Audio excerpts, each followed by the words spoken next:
If you enjoyed this episode of Spotlight On, please share us with a friend and leave a review or star rating on your podcast platform of choice. Thanks.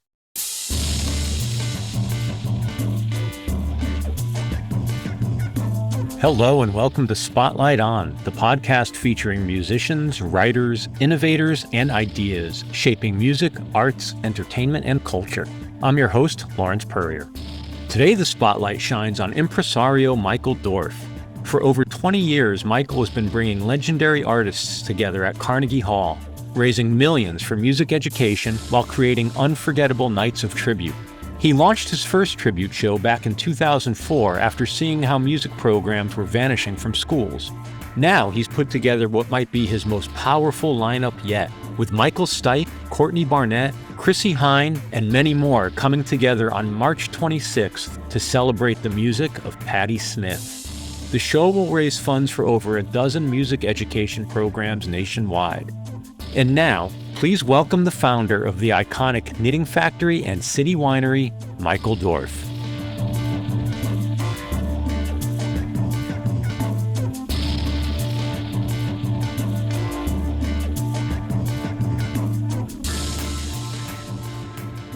I know we're here to talk about the Patti Smith tribute show, and I definitely want to spend the majority of our time there, but I'm hoping you can indulge me in a couple of minutes of origin story. Sure, absolutely. What initially brought you to New York from Milwaukee? What were you chasing? And actually, it's an interesting connection to Patti in a certain way, although growing up, Patti Smith was not on my radar, but what she was part of, if you call it that, kind of very artistic New York scene that maybe was built around the Andy Warhol, Lou Reed, the Jack Kerouac village kind of vibe. That was something that I obviously didn't know details, but I just felt a natural magnetism. When you're in Wisconsin growing up, which is, and in my particular case, like the white North Shore Jewish suburbs of Milwaukee, right? It's as safe, idyllic environment, as you can get. I once snuck to New York when I was 18 to visit a girlfriend. I told my parents I'm going to visit my summer camp counselor in Madison. And literally Friday, instead of driving to Madison, I drove to Billy Mitchell Field and flew to LaGuardia and took the bus to Grand Central and got out and met my girlfriend in Greenwich Village and, Washington Square Park. Yeah.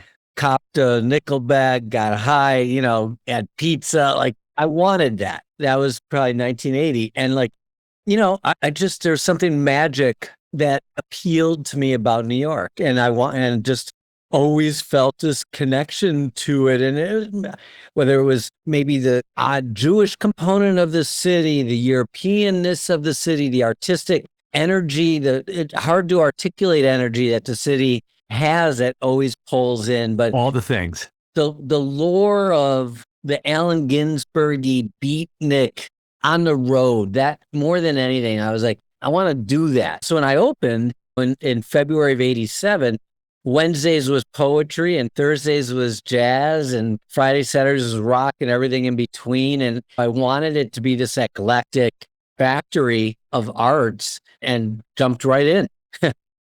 Before you opened the room, did you have exposure to avant-garde and experimental music, or were you really, because hearing your tale, I very much relate to that, like that romanticized beat, post-beat, the way it merged with the hippies and transformed into punk and the Lower East Side. Like, I get that whole thing, but I'm curious, where were you at musically? Yeah, I've said it a million times in interviews and shit. I absolutely sucked as even a wannabe musician. I had no chops, and I tried. My friends were great. Now, they were playing Beatles and Zeppelin and The Doors and sort of, the 70s rock stuff. I was listening. I got exposed at camp, Jewish socialist camp in northern Wisconsin, to Dylan and let's call it the Folkies, this Pete Seeger and Woody Guthrie, and had some influence from there. And then for some reason, I actually really liked jazz. And I can't tell you the roots of that. There's a festival in New York, in Milwaukee called Summerfest that had all these different stages. And I went there so long ago. They had like the Schlitz Polish Oompa stage, and they had the Miller Jazz stage, and they had these, it's called multi-stage, divided by what was Milwaukee and beer sponsored. I mean, this is, again, 50 years ago almost.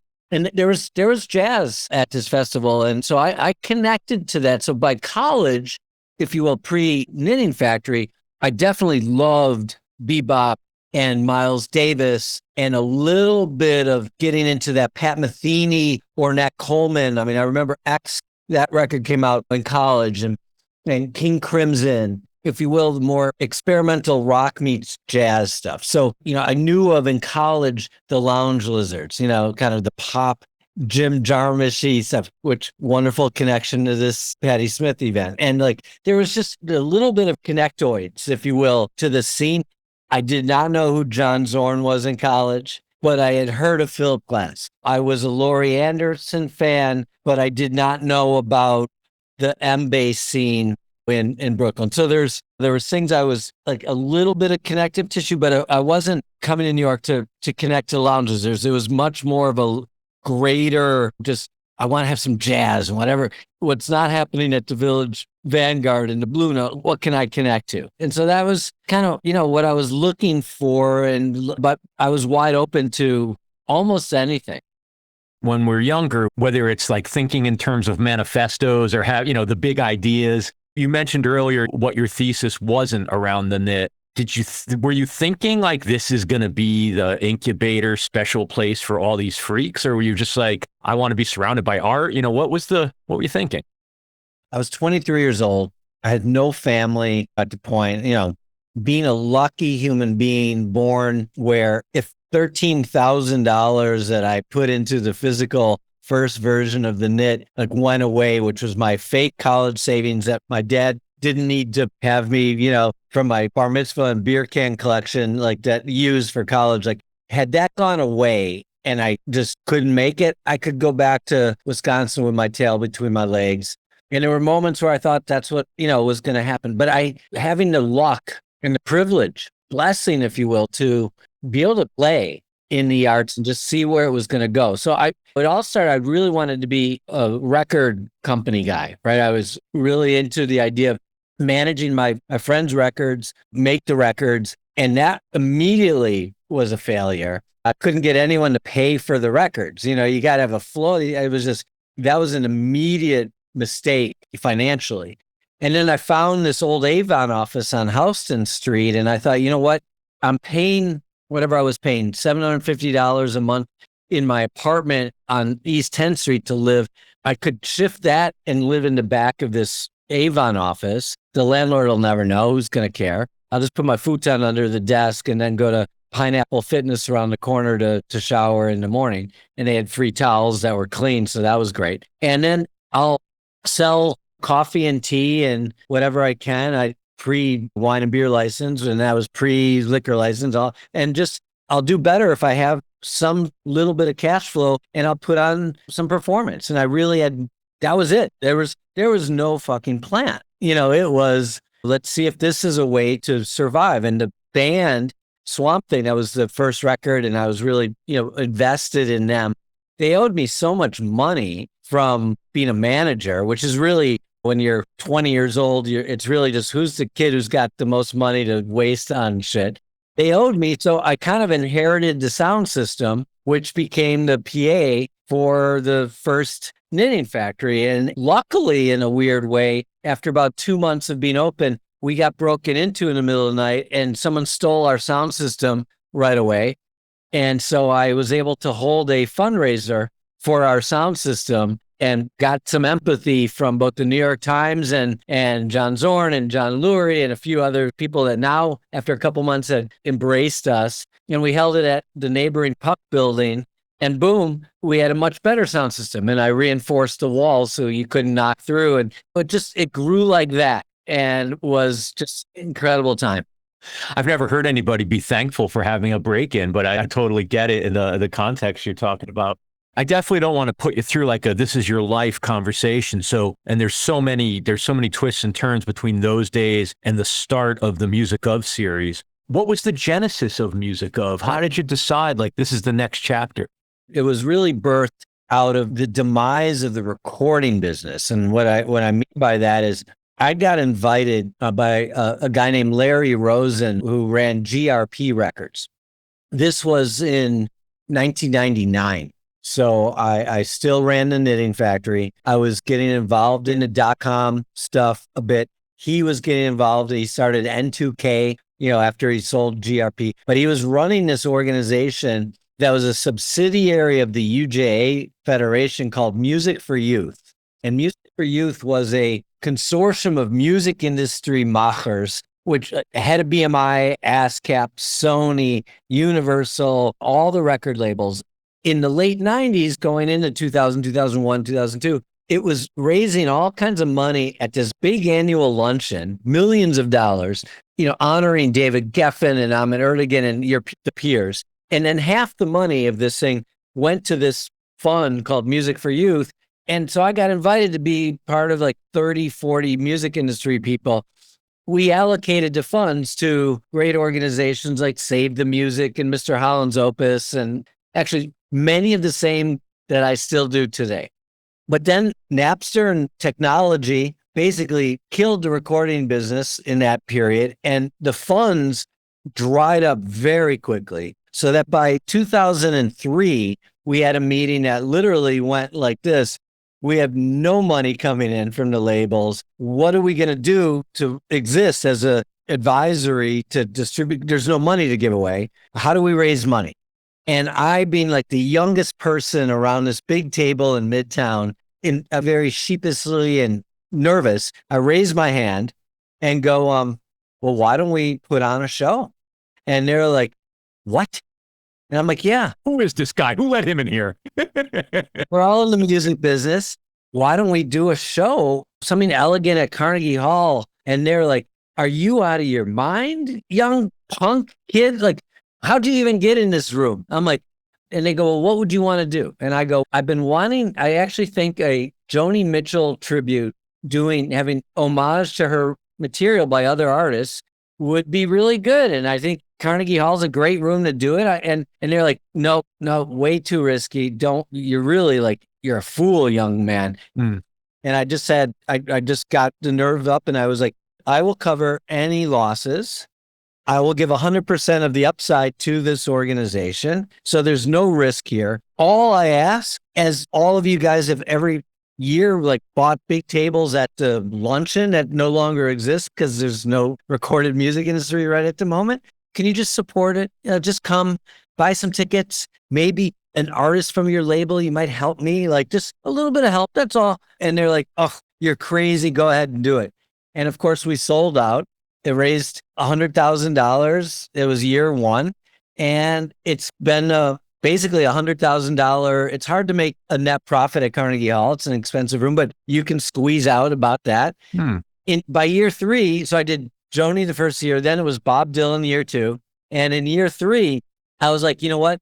I don't need to work with you guys. I'm going to just do this myself and give the money directly to the organizations. Why should there be an intermediary that is taking funds to cover overhead? And basically went independent, if you will, and same organizations more or less. And it's been 20 years. And basically, if I keep my budget similar, or each artist gets a small honorarium and keep my production tight, and we can net about $100,000 over costs. And 20 years later, we've now given over $2 million to music education programs for underserved youth. And I've stayed consistent to that cause because we see every year, every couple months now, there's a real important need out there, whether it's the fires, the hurricanes, the tsunamis. Climate change doesn't help. There's diseases and medical needs. And there's just so many reasons why there needs to be a fundraiser almost every day in the world to combat the ills. And now with what's going on in politics, we got to get even more involved to make sure the world spins in a more positive way. What I wanted to do with this series was stay consistent to music education programs, because when times do get cut and when, let's just say, a politician comes in and cuts stuff, the first stuff to get cut from schools isn't math, and it isn't social studies, and it isn't even gym programs. It's the arts. That's the first curriculum to go away. So Most of the programs that are our beneficiaries in this series are music education programs, that are supplemental to school programs and mostly in underserved communities. Looking at the list of beneficiaries, especially for this year, it's cool to see that it's like quite a diverse portfolio of organizations. It's not just one or two. It's not the same names that you might see year in, year out. Not that there'd be anything wrong if that were the case, but it's kind of neat to see that it's almost like you're seeding lots of different approaches or a lot of different, you're giving more people opportunities to kind of try a modality. And I wonder, how do you think about who to bring into the tent? Well, I would say of the 11 or 12 organizations right now, most of them have been 5-8 year veterans of this thing. So I will admit, I'm not putting in a lot of bandwidth to seek out new organizations. I get invited by all of them to go visit their programs. And in fact, I had a meeting this morning in Midtown with Save the Music, who tomorrow are officially going independent from the whole Paramount plus VH1 connection. And, they're doing extraordinary work, and all these are doing, and I wish I could give them all more. But yeah, every couple of years, some new things hit my radar. I try and give it some attention. Some years I might give a little bit more to, like when Little Kids Rock, I had a meeting and they showed me incredible work that they were doing. I made a bigger commitment to them. I think 4 years in a row, I gave them $25,000 each year instead of the 10. And I was able to squeeze a little bit more out. So I try to play around, but I like it being a portfolio. The correlation between them all is they do focus on underserved kids and communities. It's music, but as you said, the modality or the approach, whether it's within a school or it's an after-school program, whether it's a national program or really local, I like to have a little diversity in there. It's a mutual fund of music-related charities. Yeah, you can fan the flames a little also and see what ignites and whose thing is. Yeah. So this year, what made Patti Smith the choice? It seems like it's a little bit of a full circle for you, given how you started this conversation. Patti, she's done 5 or 6 of our tributes as a performer. She's just one of the icons of New York that's a very generous, philanthropic person with her time. Having her on our shows every year, there's a connection because she's, if you will, prolific in a certain way. She has got the connection to Springsteen. She's got the connection to the Stones, The Who, REM. She performed on all those tributes and has these relationships, like just the intertwining of their lives. And so I've been not begging her, I've been, let's call it bothering her. It was almost like, I tried to get Elvis Costello, and a couple of times, he's told me to fuck off. I'm not dead yet. He's in a somewhat respectful way. I'll get Elvis someday. I mean, you got David Byrne, you'll get Elvis. David was terrific. And all of these have been, I want permission from the honoree. I do not want to do this against their wishes. Dolly Parton turned me down. She said, I don't want it. I don't want you to do it. Stevie Wonder's group, I've been wanting to get Stevie. They were like, nope, we got other plans in New York. And, I haven't seen it, but so I respect that. We can do cover nights, but this is way more than a cover evening, right? We want the honoree we'd love the honoree to be there, but we want them to know how much the community of musicians also love them as people and their work.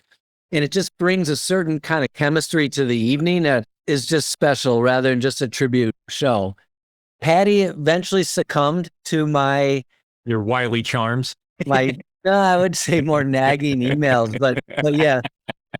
She comes to City Winery every once in a while for certain performances or shows. And so, I got her to agree. The timing worked out well. I remember the call, either I was in Europe or she was in Europe, but I was in a hotel room and got to really chat through this a bit with her. And she gave me a couple little marching orders of some direction, which was cool.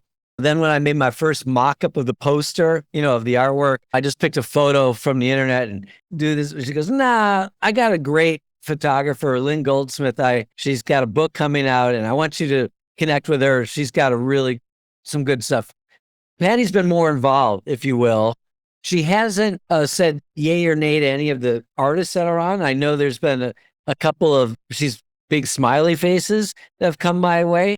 On some level, I'm a little nervous because I want her to be really super pleased with the show and that it's at a high level. And I'm trying to right now, who's the best person to read some Arthur Rimbaud? I have this on my to-do list right here. Like, I got to find the right person with the right voice, actor or something to really do the right poem. And like, I want it to be an artistic celebration because that's who Patti is. Much if I could afford projections, like we're at the Sphere in Vegas, the artwork and her love of drawing and art would be wonderful to have on there, but it's Carnegie, so we can't. But like, I do want to make it a little different than just, a song cycle.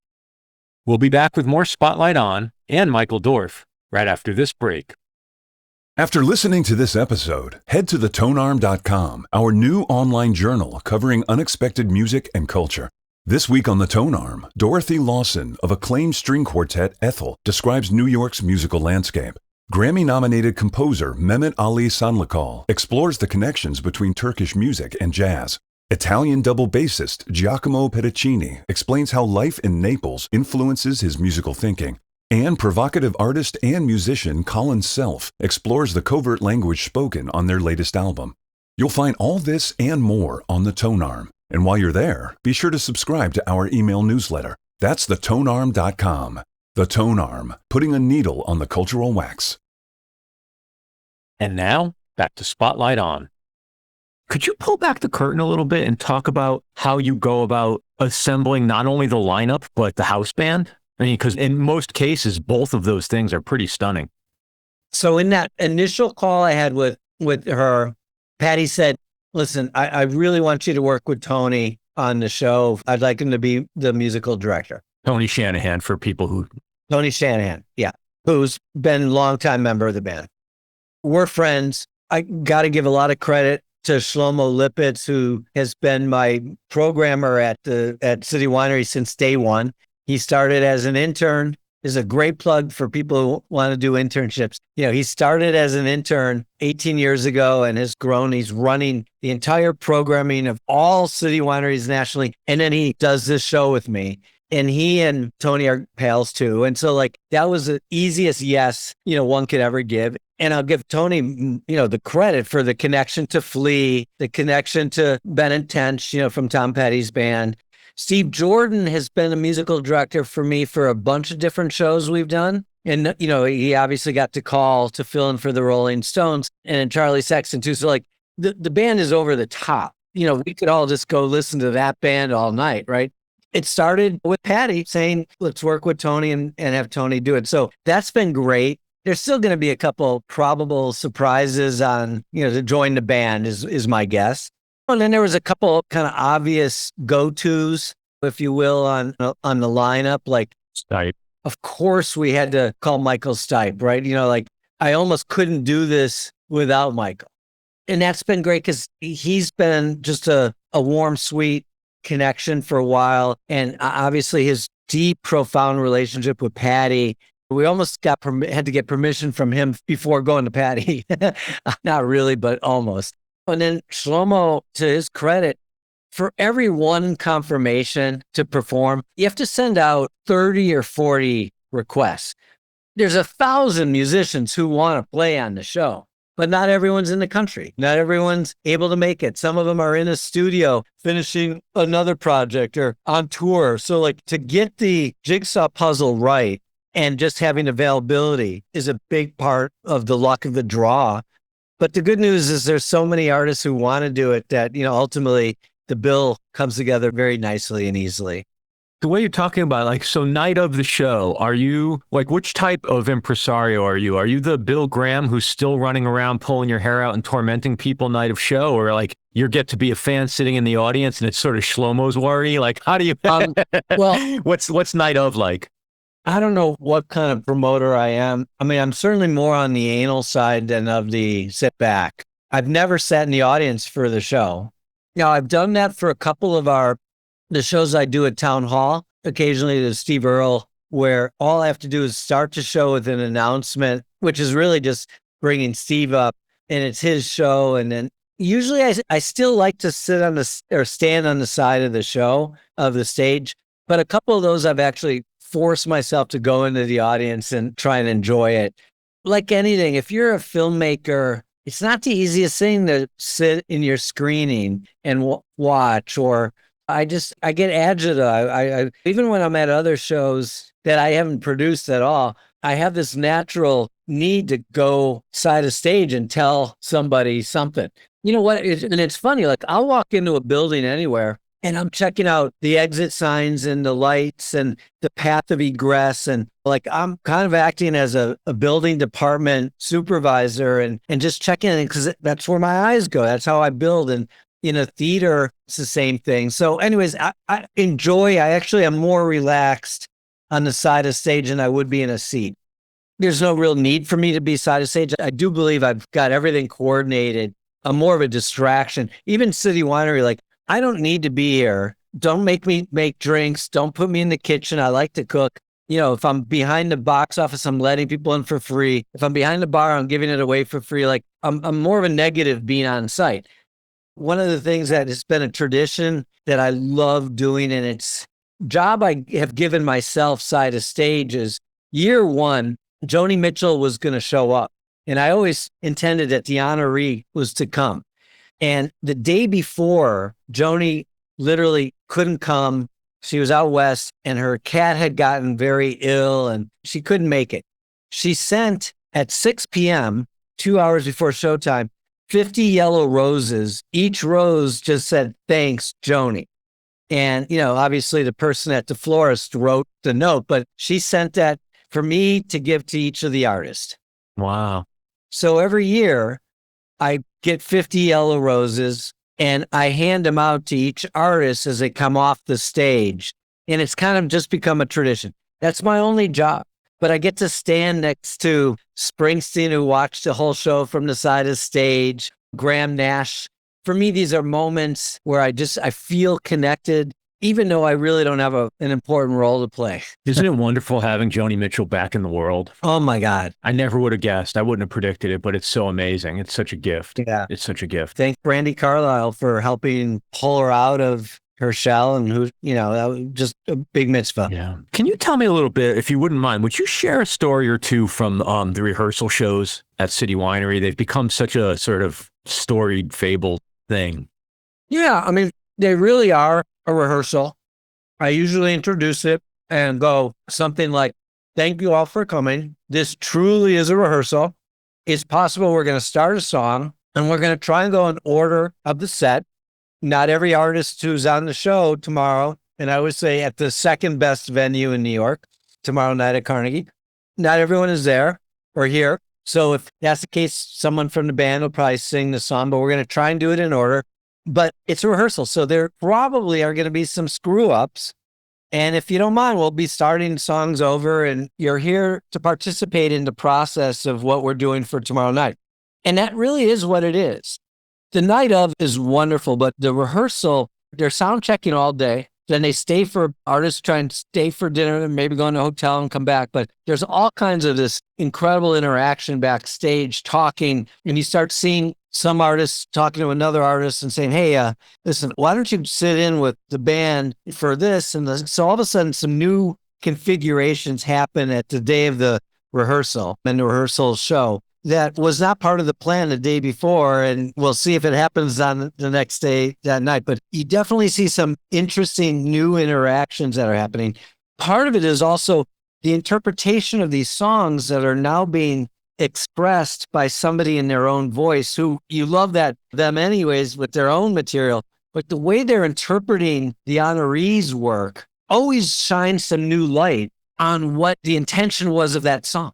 And that part to me is one of the most, I mean, I'm getting like little goosebumps thinking about it. Cause like when you hear a song that you've been very familiar with done by a new artist, but not just trying to replicate, but actually giving it some nuance that maybe you didn't see, but they did, it just takes it to another level. And the rehearsal is where they're truly now either premiering it truly for the first time in front of an audience. So during the day, it's just fellow musicians, you know, during the true rehearsal. But the rehearsal show, they're actually now able to gauge reaction. And the beauty of City Winery or any small big plug for small venues is when you're 15 feet away from the audience and you can give back the energy, it really feeds upon itself. And so, there's no better reaction and understand how well you're doing or how you should spin it, whether it's vocal or the instrumental component, so that you're actually seeing the live effect of the interpretation.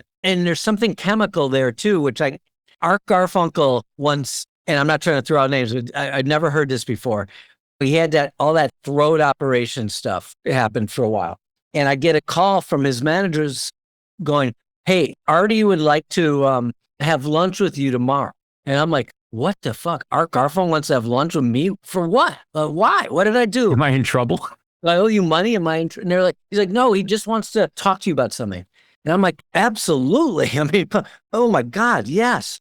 We had done a few things before, but I wasn't friends. He's part of Simon and Garfunkel. That was one of my first records, of course. So he shows up, he's dressed in like a trench coat and a baseball cap, and he looked like an accountant, and my staff had no idea who he was. He was like an old Jewy accountant. Anyways, he comes in, we sit down, and I'm like, why the hell do you want to, it's not about the free chicken salad, we're having. And he's like, no, he goes, I've had these issues with my throat and I need to sing, but I need to sing in front of a live audience because I can't hit certain notes alone. I need the adrenaline. And after 40 years of my craft, if I can have 50 people or more, I can harness the adrenaline to hit other notes. And then he goes something like this, and I'm going to totally butcher it, but he goes, like in Scarborough Fair, are you going? And then he goes, now I can't hit parsley sage. And he's like singing, and he's like, now I can get another bar up if I can have an audience, because I can harness the adrenaline. I need an audience. So whoever's playing tomorrow night or the next night, is it okay if I come and open? Yeah. And I'm like, duh. It's okay, sure. I'll ask Thurston more of Sonic Youth, or doesn't matter, sure. And that's a great double bill. Yeah, that would be great. But I forgot who. I think actually he wanted to come for Sean Colvin, and then that couldn't work. But I never had fathomed this whole thing in my life. I get it now, having that energy and be a feed from the audience that you're going in the right direction allows the artist to actually generate even a little more chemical reaction, which in turn goes into the music, which in turn goes right out, whether it's the amplifier or PA, back to the audience. And there's an incredible feedback loop that is what creates the magic in those moments. So having the rehearsal, to your question, with the live audience really does allow the artist to truly craft the song. And it's one song, right? It's 3 to 7 minutes, depending, right? And really take note. And then when it gets to Carnegie, then the next night, it's just that much better. And it's an incredible process.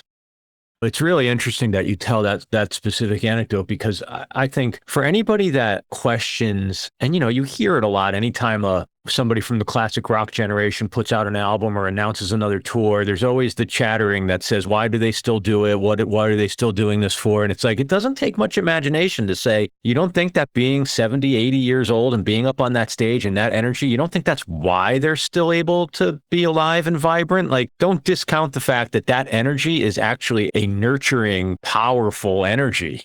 Sure. Come on. I remember I went to the Blue Note towards the end of Dave Brubeck's life. He was 90 and change. They literally wheelchaired him up to the stage. And my first reaction was, oh my goodness, like he's not going to be able to, I can't believe I paid a lot of money.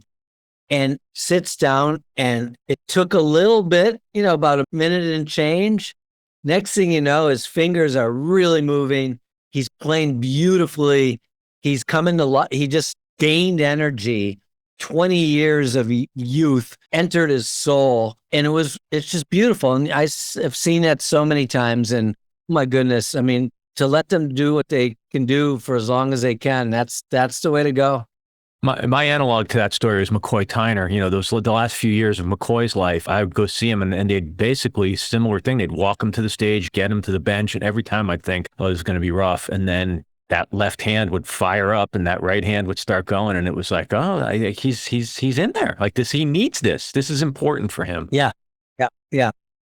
Early on in the conversation, you were talking about with the knit early days, offering coffee, offering tea. And I've seen in other places, you talked about having simple food and stuff. And it strikes me that I was going to ask you how your notions of presenting the live music experience have changed over the years. But what it seems to me is that you've just developed the resources to do it the way you were always doing it. Like it wasn't just buy a ticket, come to a show. It was have a drink, come inside, be part of this community of musicians and artists. And I wonder, am I wrong there, or tell me from your perspective?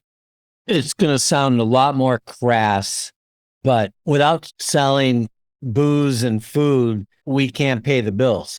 The old axiom in live entertainment business is, the profits are in the popcorn. Big sports, it's parking and popcorn. Most of the box office is going to the artist. Yep. Somewhere between 75 and 80% directly to the person on stage. And then that 20% little margin is going into production and marketing. So effectively, whether it's a $10 ticket or a $500 ticket, we don't see any of that.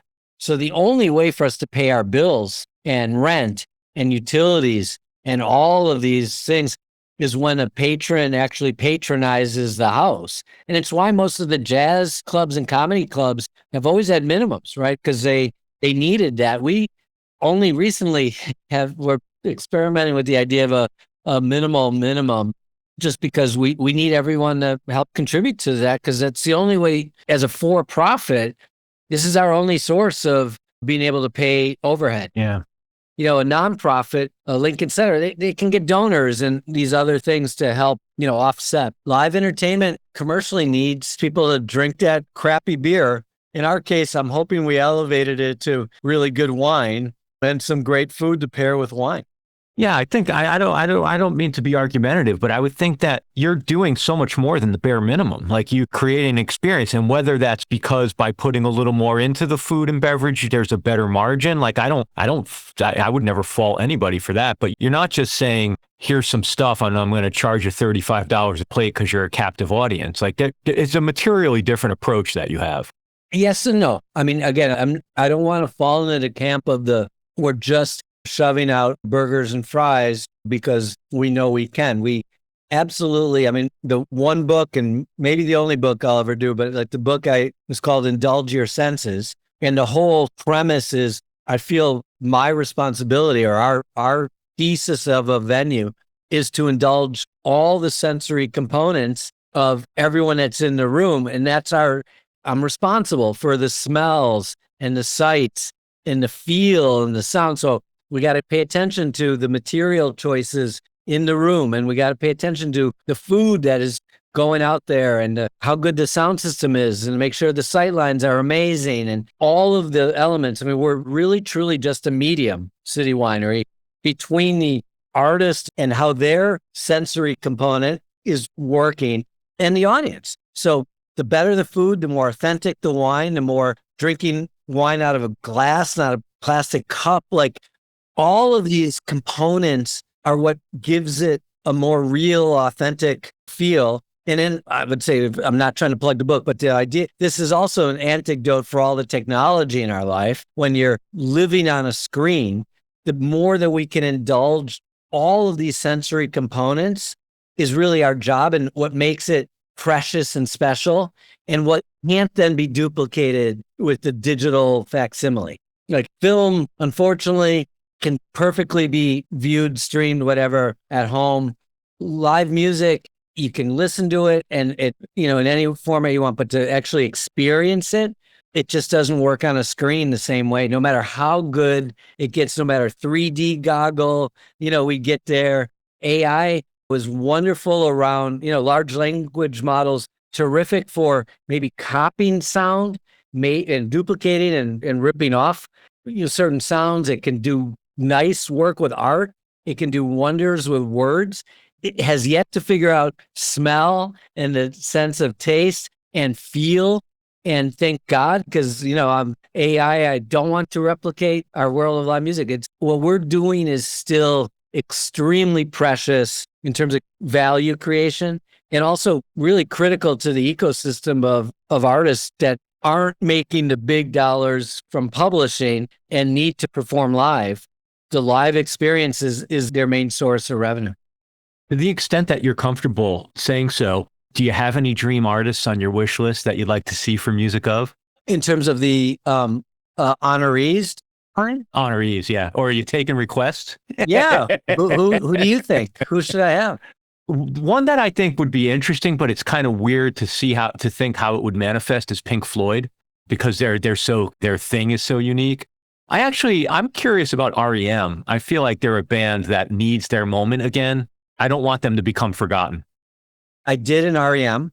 And by the way, what worked out for sort of the history books is they all came and they all did a surprise encore. And it was the last live REM performance. Wow. Certainly in New York, but I think it's officially the last time they played together. Yeah. I'll tell you my list right here. I just pulled it up on my phone. Steely Dan, The Dead, Carole King, Leonard Skinner, Beach Boys, Jay-Z, Beastie Boys, Fleetwood Mac, Eagles, Hall & Oates, Tom Waits, big time, Creedence, The Dead. The Dead writes itself. Isn't that an amazing one? Because now there's so many bands that have people finally admit to liking The Dead, whereas for years nobody would admit that. Exactly. There's so many. By the time I get through these, Radiohead's going to be ready for theirs. And there's a lot. This is a gift that will keep on coming. I certainly will not be able to do them all in my lifetime. And, I want the honorees to be alive if possible, and it's such a fun gig. I got to say, I feel very lucky to be thought of in any kind of philanthropic way around this. I mean, yes, of course, we're giving money to charity and that's but I couldn't pay to have more fun. This is such a great, fun, extracurricular thing to do. The Beastie Boys would be fascinating. Hip hop in general, to have this treatment done would be really fascinating. And they're a great band because they're so versatile musically. Yeah. I'll tell you, before I let you go, one thing I wanted to say was I want to see a Sonny Sharrock show, maybe Ask the Ages get performed with some other music around it to flesh out the show. Mm-hmm. But I could think of like a Nels Cline or a Mary Halverson. There's so many great guitarists now that straddle avant-garde and rock that I think that would be a great night. Sonny was one of the most lovely souls I've ever had a chance to encounter. What a beautiful man. And I did a radio show around his work of a bunch of digital DAT tapes I found of shows with Mitch Goldman on WKCR a couple of years ago. But oh my God, we did so many, it must have been 100 concerts at City Winery. I'm sorry, at the Knitting Factory, pardon me. And he was just always smiling. Believe me, I've got my complaints from musicians, and many of them very deservedly so. Sonny never, ever had anything negative. He just was a beautiful soul. I did a 6-artist tour around Europe under the banner Knitting Factory. I did a bunch of those, but he was on one of them. And I had this concept of I was paying every single musician. And this is something that came from Mark Rebo, I think, just like this egalitarian pay system. So I forgot what it was. Again, none of it was what anyone deserved, but it was all that we had. But I think it was like $1,000 cash a week per musician. If it was a trio, they got $3,000. If it was a quintet, $6,000, whatever. It was just being this cooperative concept. Everything that came in doled out. 4 weeks goes by on tour. I'm struggling. I'm not getting some money. These things are not easy. At the end of the tour, Sonny wants to have a coffee. I forgot where we were, Barcelona or something. And he goes, so Michael, did you learn anything on this tour? And I'm like, oh my God, so much. I mean, I got to make sure that the venue gets all the backline confirmed the day before. No, he's like, well, how about on the pay thing? Like the other 3 groups, it was a 4-group tour. The other 3 groups, when the articles came out in local press, El País for the show yesterday in Barcelona, Michael, what was the name? I know you can't speak very good Spanish, but what was the headline? What photo did they use almost every time? And I go, oh, it was yours, Sonny. He goes, you had this system of, I got $1,000, and the drummer for this one trio, no one's ever heard of, but really good. I love him. But like, do you think in the end that this was the fairest concept for paying an artist? And I'm like, well, not really. You were the draw of most of it, Sonny. He's like, well, I want you to just think about, like, there's no artist who would ever have that conversation with me. But, Zorn was very egalitarian and super fair that way. Zorn actually, when Naked City first performed, there were 5 members of the band, including him. He divided up all the door into 4. He didn't take any. He was the only band leader who ever did it. His whole idea was, these guys are doing my music. It'll eventually come to me, but these guys were working. I mean, that beautiful soul, right? But Sonny, he could have said something before the tour. He could have, and it was the last day, just like, Michael, just, and he didn't want anything. He just wanted me to think about it. I mean, what a beautiful man that guy was.